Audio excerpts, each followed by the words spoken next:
Time to start. Yeah.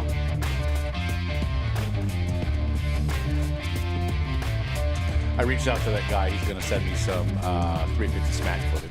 Oh, perfect. Yeah. Okay. He said he'll get it today or tomorrow. He's working, so he'll get me some stuff. I cut some stuff from Lee from the other week Okay. when I was out in the trailer earlier, so we'll get something together at least.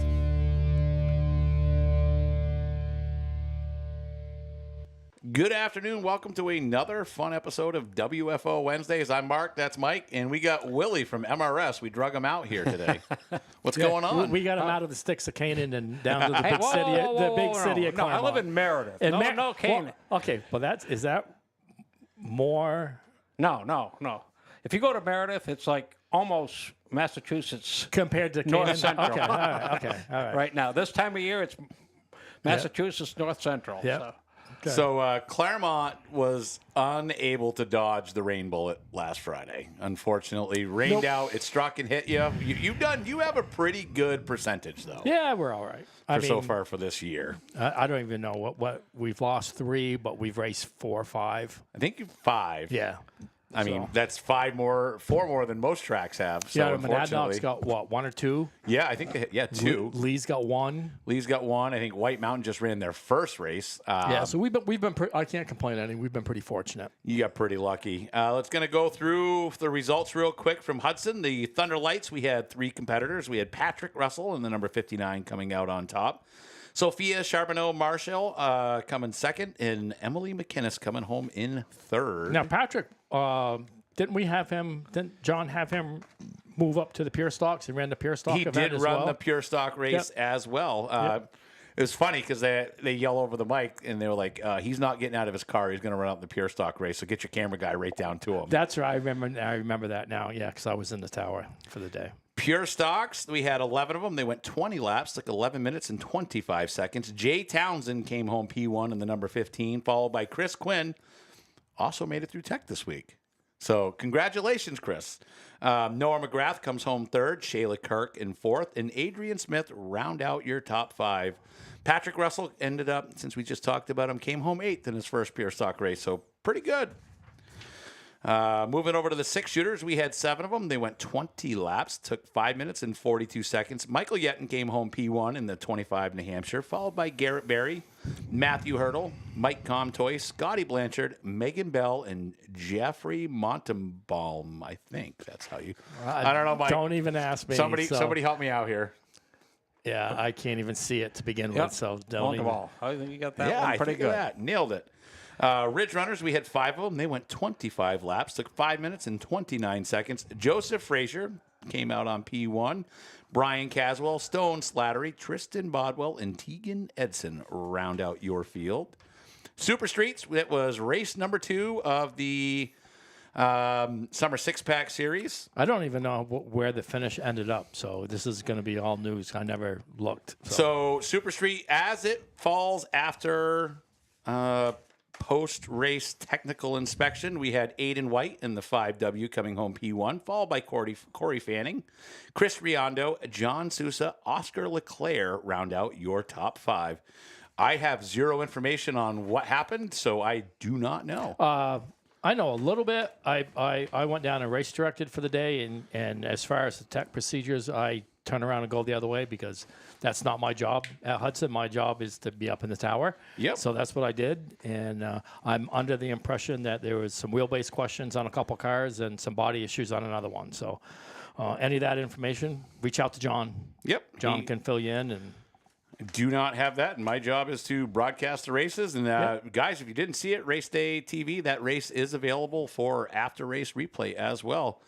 All right, so coming up this Friday, we have... Hang on. I had a question from Charlie Baldwin. Charlie, if you're watching, I will work on the 6-Pack Series points tonight or tomorrow, and I'll get a hold of Mark and figure out where we're going to post those. Probably should be on all 3 of the tracks' websites Yeah. or something, but we'll get it figured out and get them posted over the next day. Let me ask them how we can do that because we'll figure something out. Yeah. It will be posted somewhere for it. Yep. Claremont Motorsports Park this Friday night. We have the Modified Racing Series in action, followed by the R.E. Hinckley Super Streets, the Mini Stocks, the J.P. Trucking Ridge Runners, the La Valley Building Supply Pure Stocks, and the Senior Tour Auto Racing Series. Yeah, so we got new mods and old mods. Yes. Willie's been around long enough. He remembers the old mods like I do. So Yeah. Instant feedback. Charlie Baldwin. Great. Thanks. Pits open at 3 p.m. Gates open at 4:30. Hot laps at 4:30. Racing starts at 7 p.m. Hudson Speedway. It is $5 Family Sunday. Bring the whole family out to Hudson Speedway for $5 Family Day. Enjoy affordable fun and thrilling races featuring the Outlaw late models, the Senior Tour Auto Racers, the 603 Mini Cups, Hippos 4-cylinder Enduro, and the Hudson debut of the Crown Vics. Pits open at 10 a.m., gates at 11, hot laps at noon, and racing starts at 1 p.m. Sounds like a fun day of action. yeah, hope the Outlaws will headline the day, and hopefully they have a good turnout and put on a great show for the fans of Hudson. Yeah, it should be a fun day. All right, so Willie, let's roll right in. So those who don't know, Willie now is the owner of the Modified Racing Series? Yes, I am. President, owner, chief bottle cook, bottle washer, whatever needs to be done. I know that feeling. Scan tires, Yep. whatever needs to be done. Yeah, I know that feeling. So I'm curious, Willie, take us back. What inspired you to take over the MRS series? It goes back, what inspired me was, like everything in this world right now, you got to look what's next. What's next? Jack Bateman, founded the series. He built the series. What year did it start? 2004. 2004. So if I remember right, my memory is a little fuzzy, but if I remember right, Claremont made the decision to go with Pro Stocks. Because they were, last Something to year, that effect, they were yes. Pro Stocks and Modifieds, and if I remember right, they chose the Pro Stocks, Yep. which left the Tour Mods out, because Tour Mods guys used to race at Claremont weekly. Correct. Every single week. And then Bateman formed that series the next year. And if I remember right, Punky Karen won the That was Pro the, Stocks that was the year. same time that they weren't running weekly anymore at Monadnock either. Right. Well, see, I was not aware of that. Yeah. So I kind of followed with the Granite State side, kind of followed Jack's lead. I mean, because Yep. at the point where I started Granite State, there was really no place to race weekly Pro Stocks anymore. So Right. that's It just followed. And you can kind of see if you watch things from a distance and look back, take a half a step back, you can watch how things progress. Yep. And when you saturate a market, you have to back it up a little bit. Like I said, that's where, like I said, I started in 2005 with the series, got brought in as a crew member, actually for Luke Royer, who won the Rookie of the Year in 2005. the 2-car. Yep. Yep. I And don't remember that car. Yep. Struggled. We ran the series for 2005, 2006. We ran Star for a little bit, and I think it was 2000. We ran 2006, 2007 down there just as a weekly, and they ran us like every other week. Then I came along to run. Jack called me one day and said, "Hey, I'm looking for a crew guy." Well, it went from being crew guy to being crew chief to being general manager to, and I could see where the series needed consistent leadership. That's the one thing our series didn't have for a lot of years. We went through race directors left and right. There wasn't consistency. And like I said, I took over, I think it was 2019 as general manager. And we've had the same race director. We've had pretty much the same Bobby's base still crew. in the tower, right? Bobby Mack is still Yep. in a tower with us. We've gotten so we're a consistent group and changed focus back to what the series was founded for. It's what I call a blue collar series. Yep. We don't. Most of our guys do not have crews big enough to do pit stops or tire changes. We try to steer away from that. We've shortened our races from being 100 to being 75. We've shortened our heat races from being 10 to 8. You're going to get better racing. I mean, the tires are the issue. If the tires are gone at lap 65, Right. you're not going to get good racing. Yep. So you kind of answered my next question was, from the original vision of the series, how has it evolved over time? You just basically said it's kind of become more blue collar and a little bit easier for the lower buck teams to run. It went way ahead. There was a number of membership administrations that tried to move us way ahead, and things evolved. And at one point, it was booming. Then all of a sudden, the wheels fell off the cart, and I've taken it back to the original mantra. In fact, this year we went back to we do what we call the 3-tire deal. We buy the first race, you get four stickers to race on. Second race, you get 3. Third race, you get 3. Fourth race, you get 4. So how do you handle that? Because I'm always thinking outside the box with the Granite State Series, because tires have the biggest week-to-week expense that any of these teams have. So what do you do with a team that wasn't at that first race? What I came up with, don't know if it's going to work. This is my philosophy being the first year into it, was, all right, that team that's coming in new, they have to qualify and race on one tire that has been scuffed or practice on. So they can't qualify on a sticker. They can't qualify on 4 stickers. They got to have 3 stickers. They got to have 3 stickers and 1 scuff. So they got to have 1 scuff. Okay. It was... it's not a perfect situation Sure. because it could be, somebody could take it and drive around the parking lot with it. But it's as good as you can make it. Do your teams chassis wise? I know on the pro stock stuff, back in the day, the left fronts didn't really do anything. Well, they do now. With the suspensions and the chassis, the left front is as important as any other tire. Are the modified teams in that same boat, or is it more the older setup stuff where the left front isn't quite as important? The left front is not quite as important. Okay. Because of, let's face it, right now the mods are glorified go-karts. Sure. They are nothing more than glorified go-karts. We've got them down on the platform setups.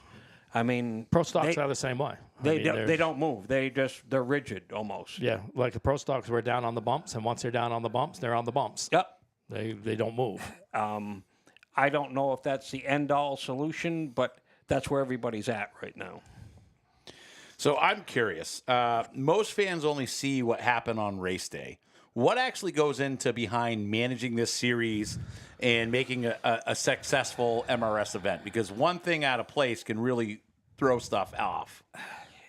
Yes. I mean, the biggest thing is help. I mean, number one, it's like in anything today's world, is getting a crew of people together. I mean, and we do struggle at that, but behind the scenes, just getting everything lined up, everything prepared, all the paperwork, all the, sign-in, everything's ready. I can't say enough. My significant other, Melissa, is behind the scenes, doing everything behind the scenes. She sells the T-shirts. She organizes the T-shirts.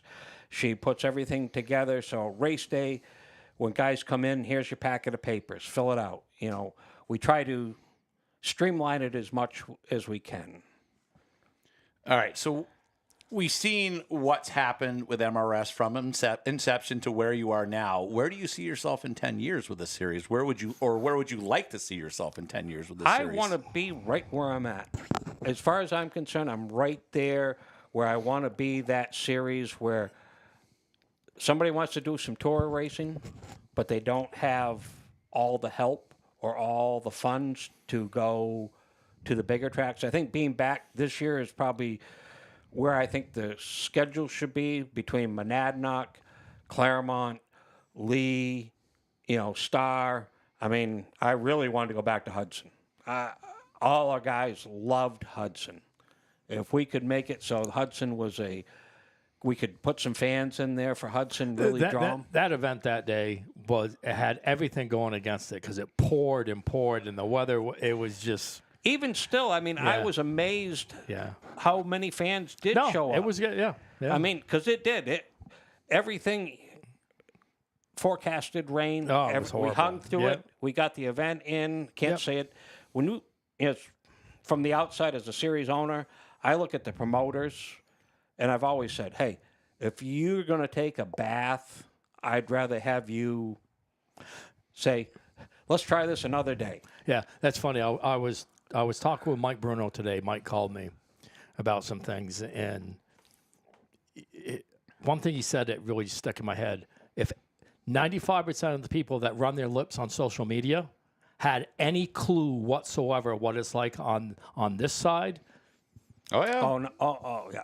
Absolutely. that's and Absolutely, because the worst thing, I see when I'm at a track, and if I look up in the stands and we're going out for an event and the stands are empty, I'm going, this hurts. yeah. This hurts. And it's bad social media. I mean, social media and It can People be have positive. gotten- It can be positive. It can be good, but it can be negative. But it also has breeded a spot where people have realized that they just don't get punched in the face anymore. So, Right. I mean, it's pretty simple. Nobody says any of this stuff to my face. Nobody says it to yeah. anybody else here. But it's really easy to jump on Facebook and run your mouth. Like the 500. So I made a mistake. I posted tickets. And obviously there was an extra zero on there. I mean, it's very clearly $55. So, I mean, a quick text to Mark would have been, Yep. hey, buddy, it says $550 instead of $55. That would have been really cool, like if somebody had noticed that, but instead we screenshot it and put it online and say, we're a bunch of idiots. So, well, I mean, that stuff, it comes and goes. It It's comes fine and by me. goes. I updated it. Tickets are fixed. So get your family 4-packs, guys. $55. Save yourself $5. Bring the whole family out this weekend. Listen, people ask me, well, that's expensive. When you want to see tour type modified racing, or if you want to see pro stock type racing, or if you want to see these big special events, that's what that cost. Because we have to write this gentleman a big check. When Granite State's here, Ben has to write me a big check. That's what it costs to have these events, and there's nothing that any of us can do about that. Not at all. And it's not, the money doesn't go to us. It Right. goes right back out the door to the competitors. Right. It goes in one hand and out the other. I That's- mean, it would be nice to think that there was a little something there, but there's not. And that's why I know, everybody says, well, you should tell the tracks to pay you more money. It's like, if we start going there and the stands are packed to the gills, absolutely. I'll- And there's not a promoter in the world that wouldn't write you a bigger check. and that's the business side of it. You have to, as a series owner, you have to look at the promoter as a business partner, and you don't want to run him into the ground. So I see you got your schedule here, and we've talked about schedule, and Paul Zahinski said, great 2025 MRS schedule. I'm curious, as a guy who doesn't put these kind of schedules together, how do you balance the needs of drivers, sponsors, tracks, and all of this stuff when you put together a schedule? It's one of the hardest commodities, and It's really hard. it's about communication. Like I say, there's a handful of tracks that are the greatest. I can call them, we talk, everything's great. You get the other side, you call them, you leave messages, nobody gets back to you, or you're waiting to hear, and it's like everybody says, well, you need to get your schedule out in October. Oh, yeah, that's great philosophy. If I could call everybody in October and get an answer, I'd do it. Yep. We all But would. I'll tell you how that works. Unfortunately, the towns don't get their permits to the tracks to be able to even release the schedule at that point. So It's a multi. Nobody, yeah. like I said, like Mike just said, if anybody realized what went on this side of the fence, behind the scenes, to put it all together, and it's like I said, it's a partnership between the tracks, the drivers, the series, it's everything, and even the drivers got to realize. And I've had this conversation. We could have a race, and I could call and have 30 yes or maybes. We're coming. Yep. Show up at the track, and we show up with 10 or 15 cars. Well, I did my job. You told me you were probably coming. As a track owner, they want to know who's coming so they can promote that. The racers need to realize they're part of this equation to make the wheels spin.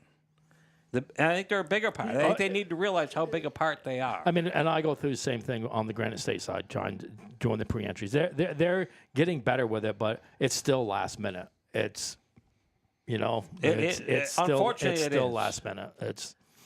And I get it. I mean, they might be like, I have a race in Bangor next Saturday night up Speedway 95. Okay, but Star has the Sunday afternoon Pro All-Star Series race, and a lot of our teams race running that. All our Southern New England coast type guys will race at Star because everybody loves racing at Star. Okay, so they're not going to pre-enter until after they get through Star. They don't even know if they're going to make it through. Yeah, I mean, and I totally get that. That's one of the things that people forget. There's only so many days that you can race on in the summer. And with the rain that's been thrown out here lately, brutal. everyone's struggling to try to get stuff scheduled back in. You want to touch on your schedule a little bit here? Like I said, our schedule, we have a 10-race schedule. Two of the races are cooperative events, one with Claremont and one with Monadnock. We have some great sponsors behind the deal. I'm going to go a little off schedule here. The open event at Monadnock in a couple weeks. That race, our race at Lee on the July 11th, and Mike's race in September here at Claremont. The racing guys, Dick Williams. They've been phenomenal for modified racing. They're phenomenal behind the scenes, doing stuff. They're putting together a 3-race series with a point fund for all the teams that prevent that. Yeah. I mean, they have put bonus money. They put bonus money into the top 5 at Waterford. They're putting bonus money in this week coming up. They're doing the Fred Perry Hard Charger Award. They're just great guys. They're just a bunch of race fans. They're a bunch of race fans. And they get it. And I've learned so much from different people in the sports. Dick Williams just has taught me how to go out and make your racers are your clients. They're your customers. You need to make them feel special. Treat them with respect. Always treat them with respect. Sometimes that's hard, but if they don't show up, the fans don't show up. It's a downhill. You get great sponsors like that. So those 3 races are going to be special. Looking forward. Yeah, the one here in September. That's if I remember right, it's 7,600 to win and like 1,000 or 1,200 to start. Yeah. I mean, so that's a good race. and that's not including the bonus money that Dick and his group are. Oh wow! Okay. Yeah. And like I said, we go to Monadnock on the 21st. We come back July 5th up to Riverside and Groveton. Have you tested up there yet? No, we have not. I'm anxious to see if me that too. place. With fresh pavement up there, that place is going to be lightning fast. They got a 100-lap late model race tomorrow night, and I'm just curious about tire wear and how tires are reacting to the new pavement. So, I mean, really looking forward to that trip. Lee, love going back to Lee. Looking forward to that. Okay. Back at Monadnock. I mean, Monadnock with fresh pavement. This is the first time MRS has been back there as a series with fresh pavement. This is where Monadnock is one of the places the series was founded at. And that's where we need to be. Yep. Like I said, those are the tracks. Then we go back here to Claremont, then Star at the SBM race on September 13th. Rain date is September 14th if Mother Nature keeps up her common schedule. We go back on October 4th to the London Waterford Speed Bowl. That race is going to be special. That's going to be the Bob Horn Memorial Race. I have been very blessed in being asked for the MRS to promote this race and be part of it. Tom Sargent, his brother-in-law, came to me and asked if we would do it. Even though Bob Horn never was really a series regular with his cars, I always admired the man. He always came with fast cars. That was the white 50 car that Silky drove for a while, right? The 50 or the 85. Yeah, the 85, yeah. I mean, those cars came in, they were just clean, very low-key, but they were always fast. And then we close the series out. Third year in a row, third different track we close at. We've closed at Thompson, we closed at Waterford. Now we're back closing at a short track at Claremont, which I think is perfect. Yeah, Not that's, every year that's going our to the Sunday same track. afternoon of Fall Oh, Challenge yes. weekend. Yeah. So Yeah, we're gonna close the Smack series on Saturday afternoon, and we're gonna close the MRS series on Sunday Oh, afternoon. that's sweet. Yeah, yeah. So I was looking through a lot of the history of MRS and the championship drivers and stuff like that. Excuse me for Yeah, 1 second. absolutely. You've had a lot of guys that have went on to win Wheelin and stuff like that. Bonsignor. I saw one of the cool ones, which was Woody Pickhat, who ended up winning, but he won driving 4 different cars, 4 different owners. Speaking of different drivers and stuff, and you've had all these talented drivers over the years in the series, what kind of driver do you think really thrives in the MRS setting? really thrives. I think it's that driver that just has a little bit of tenacity and patience. I mean, Kirk Alexander was a perfect one for that. I mean, for years, he would just wait and wait and wait. John McKennedy, another one, very patient. Didn't burn his stuff up early. Didn't go out and tear his tires up. Just kind of waited. Just played the race, and then when it came time, all of a sudden they were up front. Just that patience and a little bit of tenacity always paid off with the series. If you got a new guy that's looking to go from the 604 mods or something like that to jump up into the MRS, what kind of advice could you give them? The best advice is just be patient a little bit. Realize you're coming up. All of a sudden, as you move up levels, all of a sudden the fish become bigger and they become a little more vicious. Yeah, that's You're swimming. That's a good way to put it. If you treat the drivers with respect, they'll treat you with respect. If you don't, they will show you that that's not the way to go. Oh, yeah. And that happens that's quickly. even on the officiating part is hard because sometimes you need to make that hard call if you don't want a bunch of wrecked cars with people, using the bumper too much or rough driving. Bobby Mack does a great job with trying to keep drivers under control and calling. You're not always the most popular person when you're calling it, but if you don't, it's one of those things. You're going to piss off one, or you're going to piss off 5. Mm-hmm. Which one do you choose? And when you're a race director, and I've known Bobby for years. Bobby's done a bunch of Granite Estate stuff, and he's done some stuff here at the Speedway as well. When you make that call, 50% of the people are going to think you're right. 50% of the people are going to think you're wrong, and that's just the way it is. And unfortunately, in today's world, a lot of the races are simulcast or live broadcast. The person at home is sitting there with replay from these live events. You're sitting there as a race director or a spotter. I sit in the spotters area. I run the spotters on race day. You don't get instant replay. And you're going, what did I just see?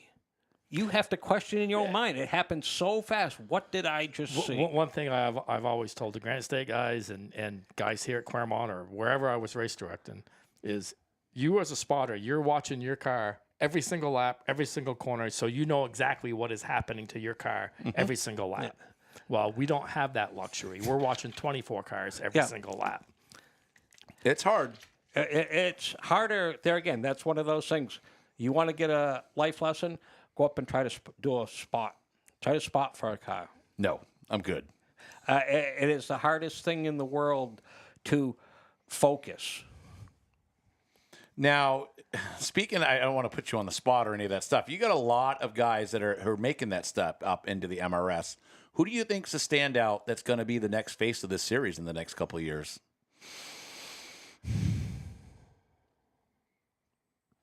That's a good question. One, I know this is going to sound a little bit.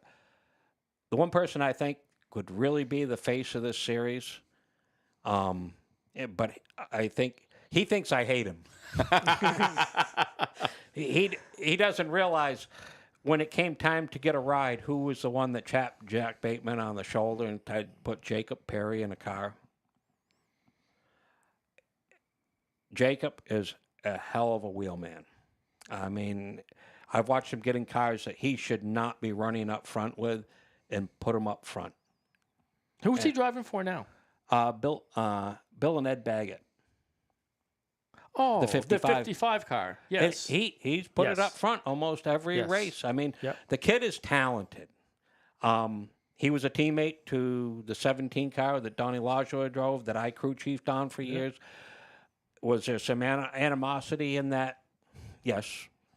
But I look at him as a young driver that needs to be molded just a little bit. He's almost there. He's very good at self-promoting himself. He's always on social media doing it the right way. He is. Yeah. We could get more drivers to not only promote themselves, but promote what they're doing. That's going to intrigue interest. That's going to bring fans. And he does it the right way. He does do it the right way. Yeah. Even though I know he thinks I absolutely hate him, and we've had some very Why heated does he? arguments. I have to know. Why does he think you hate him? There's a story here, and I'm curious. Probably from your crew chiefing days. Probably from my crew chiefing days. And I'm not one to mince words. Okay. You know, when you're in the heat, when you're a racer, if you're not passionate and you don't have emotion about what you're doing, you should have got out of the sport. I mean, a driver that comes out of the car that's all hot and hot-tempered, okay, I understand that. I've driven cars. I've come out of the car hot when I've gotten wrecked. I understand that. I mean, a perfect example, and I hate to open this can of worms, is Sammy Ramo and Randy. You know, everybody knows that whole terrible ordeal. Yeah, but it's over and done with. It's over and done with. It's over and done with, and it's moved on. It's moved on, but I understand that Randy has that passion, that emotion. Yep. Is it hard for him to control? We've had many conversations between him and I can't fault him because I even go to counseling for anger management and learning to control my temper better. Because being a French-Irish background, I can get fired up pretty easily. So, but you have to learn to control that. And like I said, that's a past history. Let's move on. Let's be better. Yes. And they're going to be here Friday night. Yep. And I just had the conversation with Randy, and I said, no, you're fine. Just remember what we've talked about. Yeah. Now, you mentioned being a driver, being a crew chief, and now you run the series. Do you ever have that little nostalgia of just being a crew chief, being a driver? No, because it gives me insight to what everybody else is feeling. Okay. I think you need that to do it. You need that little bit of, when a racer's trying to sell me his story, I go, or a crew chief's trying to sell me his story, it's like, you got to remember. Been there. I've tried to sell the same story. Yeah. Now, you've been with the series from crew chief, crew member, working on the series. So you've got a pretty good knowledge of every race that's probably been run under the MRS banner. If you could hit replay on any race that has ever happened under the MRS that wish people could see nowadays, what did we as fans miss that you wish we could see? Boy, that's a tough one. I really don't know. Where you've been to Thompson, not changing the subject. Yeah. I'm just trying to. I was trying to think. Thompson, Stafford, Waterford. I think the best races, the two tracks that have some of the best racing are Waterford and Monadnock. Those two tracks, I've seen some phenomenal races at. Mm-hmm. I mean, Waterford's not quite the same track it was 10, 15 years ago. But, I mean, it used to be 2 lanes, side by side, 10 deep. Down on the flat. Do they still run down on the flat? No. No? No. The grooves moved up. Moved up. Just what it is. It's just hard to say. I mean, I've seen some great racing. I don't know what could have made it better. I always said if I was ever going to build a racetrack, I would go copy Waterford. I got to check that place out. I mean, we haven't been there now in, I don't know, 5 or 6 years, but Granite State's been there 3 or 4 times, and we always had phenomenal racing there. And just the way the track was laid out, it's a fun place. It's a fun place. It's not too big, but it's not It's not too small. Yeah. there's enough room to race. Yeah. Like I said, Thompson's okay. You know, the speeds are great, but I think as far as tight racing, Monadnock and Waterford yield some of the best stuff. I don't know. Like I said, we haven't been back to Monadnock since they repaved it. I don't Yeah. know what to expect there. Well, So the crate cars put on some pretty good racing there, so I can just imagine the tour cars, and you've had some pretty good racing with the wheel in there as well. How have you talked to anybody? How is tire wear there? I haven't. Okay. So MRS just did green to checkers, no cautions at Waterford. Excellent. It's good show. That's a good day. It was. I mean, I think we were back at Longhorn Steakhouse by 6 o'clock for, refreshments and food. And that's the earliest I've ever been out of Waterford. I mean, it was good. I mean, it threatened rain. There again, it was the week. It was threatened rain. Everybody's worried about canceling, and that's a hard Par for the course Mike, recently now. Oh, and Mike knows as well as anybody that, I mean, you start getting the calls on Wednesday about Saturday. It's like, I don't have a crystal ball. The track and has to kind of make a decision with us, but it's like, I always tell my Granite State guys is, listen, we're a guest at their speedway. I'm not going to do anything to put them in a financial spot where they try to run the race when they shouldn't be racing it. yeah. And I tell that to every single promoter. You do what's in the best interest of your business, and then we'll just move on and come back another day if that's what you feel you have to do. Absolutely. I mean, it makes no sense, because if you go to a racetrack and you run the race and it's a cloudy, shitty, drizzly day and nobody's in the grandstands and you're lucky enough to get the show in, but that promoter takes a $15,000 hit, are you going to be back there next year? probably not. Probably not. And like I said, it doesn't take many of those hits before the promoter's going to go like, why am I doing this? I Yeah. can shut the doors and Yep. sell the piece of real estate and move on. Yep. And that's happening quite often. It stinks. It really It does. stinks. We need to get the fans back out. I did think last year I did see an uptick in attendance. Try to get people. This year here, it's been okay. It's not great by any sense, but our weather's been shitty. I mean, weather- every we haven't had a crystal clear day all year. I don't think there's been any of our the race Granite days. State race. That was a good day, and we did really good that night. Spring Fling had one of those days was pretty decent but too. other than that, I mean, That was April. yeah, it's overcast, drizzly, shitty. The forecast has rain on Friday, on Tuesday, so everybody makes other plans. If the weather apps say rain on race day on Wednesday, 80% of your fans they've made other plans. Oh yeah, And that's that's the way unfortunately how it is. That's just the way it is. It's not like it was when I was a kid and you'd sit out in the parking lot in the pouring rain waiting for it to stop. Well, Oh, yeah. How many I've done times that have we a all million laughed times. when the days before cell phones and we just Yeah. had regular phones? It's like you call a racetrack, yeah, it's bright and sunny up here. Come on up. And it's raining. Yeah. We get there. We didn't know any better, but we still went. It was Yep. what we did on that Saturday or that Friday night. That's just what we did. I don't know how many times when I was race chasing, I'd drive 300 miles on a race day to find a racetrack that was running. People don't do that no more. No. The races aren't as, when everybody is complaining, I go, you take a Richie Evans, coming from Rome to York, Yep. down the New York State Thruway. If the there throughway was was no- even in existence when he was racing. There was no AC in his truck. No. It wasn't like a crew cab dually with, Yep. internet capabilities driving down. They had a ramp bed hauler or whatever, but they did it every day because it was a different racer. Yep. That's what they did. There was more tenacity. And unfortunately, it's not as much there. There's a few of us left that just do it regardless. Yep. I want to see racing. I will go to wherever they're racing. I'm the same as Mike. Went up. I was 3/4 of the way to Utica, Rome for a dirt race, and It just at the last minute, sorry, canceled. I was like, oh, man. Spin back around, drive all the way back here. Yeah, you just make the best out of it. You just almost have to have that.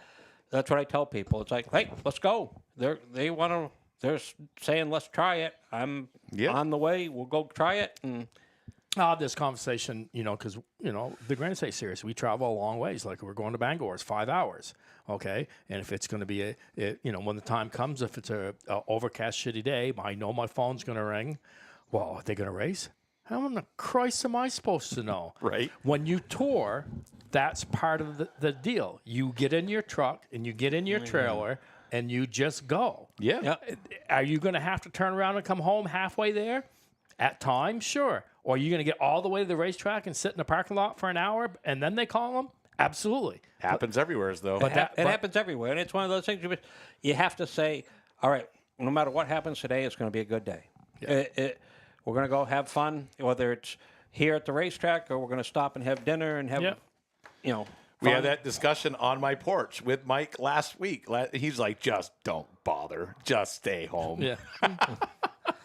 The best decision, though. It worked. Like, he was right. When we were talking about the weather here at Claremont, 10 years ago when I was working for Dennis, or 5 years ago when I leased the racetrack or whatever, I looked at it a little differently, and I tried really, really hard to get all the events in. I'm not saying we don't try hard now, but the weather forecasting has gotten so much better. And the last thing I want to do is give everybody, from the competitor to the staff to the fans, a miserable experience on race night. No, absolutely not. And so are we a little quick sometimes to pull the plug? Absolutely. But have we made the right calls this year, every year? Been right every time so far. So so you get the call. Oh, it's pretty early. It's gonna clear, and that's also wishful thinking too. Yep. So on the other end of those messages, if you call it early, half the people love that you did, and half of them hate. Sure. Yeah. Or if you call it late, they're like, "Well, we just drove all the way here. What are you doing?" Yeah. It's a double-edged sword. It's not. And if it was easy, anybody'd do it. And it's one of those dancing on one foot. You sit there going, all right, let's see. And with the cell phones today, you can watch it. It changes hourly. Yeah. It's like, all right, well, now it's looking good. Oh, no, it's looking bad. Oh, at some point, you just got to. We sat here, and it said bright and sun, and it was raining. It was like, okay, so where's the bright sun that the forecast says is here? Yeah. Lenny Rogers, I do see your question mark. Can you please put the finishing order up from last Enduro at Hudson? You will have to reach out to John Espinette. John is the general manager of that track, and he is the one who has that finishing order. I don't have that, unfortunately. Send a message to the page or john@racedaynh.com, and he will get that to you. If you had to describe MRS in one word, what would it be? MRS is a place where the working class people, most of our owners and drivers are either small business owners or self-employed. We are that series. We're not about, with my current financial situation and everything, I can't afford to pay $10,000 to win. It's just not in the cards. My base right now is $3,000 to win, $600 to start. And most of the time that takes about $2,000 to $3,000 out of my pocket every race. Yep. But I think that's. You mean you don't get rich off running MRS? No. This 64-year-old guy goes and busts his butt all week. Last week I've been 40 feet in the air putting a metal roof on a building. Not fun. So I'm not only working to support myself, but support. Hey, it's what I do. It's what I love. I took on this role to carry on what I believe is a necessary place. I don't want to become the Wheel and Modified Tour. I don't want to become the Tri-Track Series. I got my nice little niche right where I want it. Same way we are. That's the same way we are with Granite State. I know our place with Granite State. Are we going to be the Pro All-Star Series and have $25,000 and $35,000 to win races? Absolutely not. Are we going to have some $4,000 or $5,000 win races? Sure. Okay, but I know where you belong. I know our place in the pecking order. Yep. Every touring series, every next step up needs a step. Like that's where you, so MRS is where you go to get that next step. It is. I mean, I see Kurt Vidget here. Want to make it even better, limit practice tires. Kurt, we don't allow practice tires, you know? Yeah. I mean, I went to the 3-tire deal, no practice tires. I mean, the guys probably mid-season going to be complaining a little bit. They got no tires to practice on. Yep. How okay, so let me ask you, now I'm being the racer. How every tire scanned? Yep. Do your officials check their practice tires? No, not yet. We just started with the T3 program. Okay, yeah. I bought that. It Yep. seems to work. Yep. Great. And it gives me data to go off of. Yes.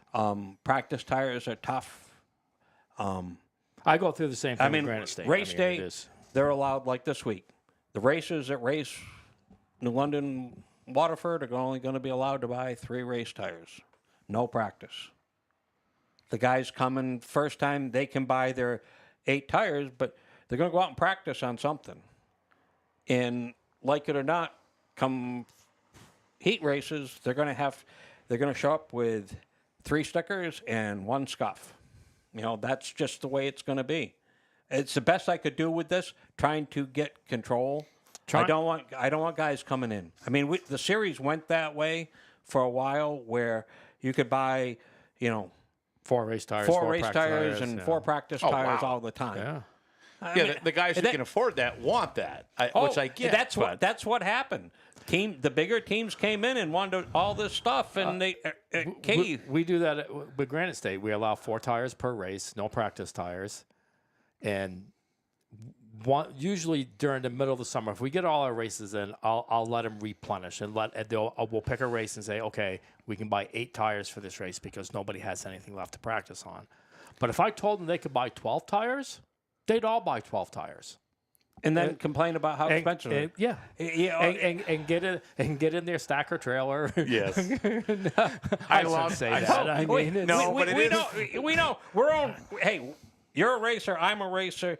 We've been through there. We'll take every dollar plus some out of our pocket to go racing and we'll buy anything we need to go racing. I do find it hilarious because I did like essential safety items. I heard people complaining about last year. Like, how can we spend $300 on this thing that could save our life? But yet they spend $1,800 having their car wrapped. Yeah, So it's just like one of those like, okay, well, you have no problem doing this. Yeah. Well, our guys. I mean, you know, not to pick on our guys, but I mean, it's a monkey see, monkey do sport. I mean, most of our guys now have air jacks. yeah. Yeah, those Hey, are awesome. you know what? Yeah, no, they are awesome. They are awesome, Yeah. but it's $3,000. Yeah. Guess what?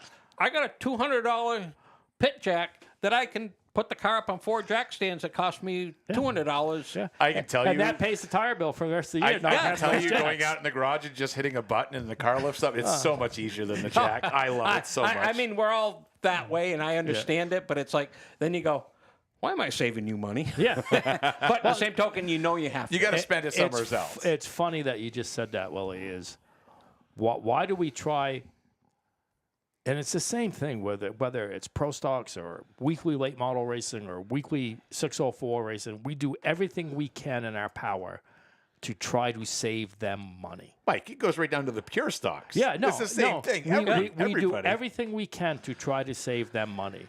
And as a racer, and I was just as bad as the next one. we all were. We do every possible thing to spend every dollar that we can spend.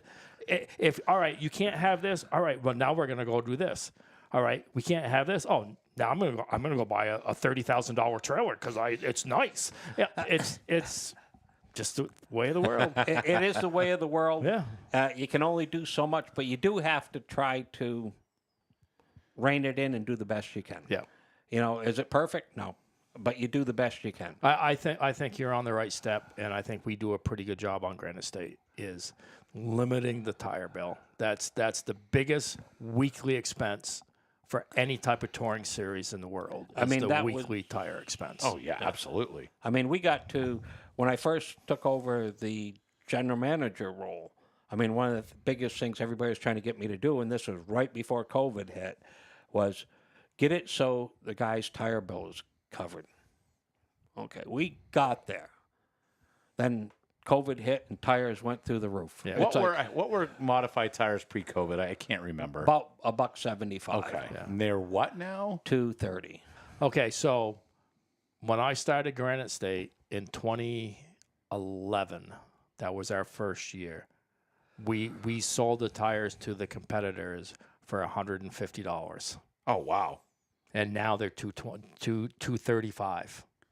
Same tire, Yep. but it's $235. That's absolutely insane. And everybody just lines up tire truck and just don't think twice. Yeah.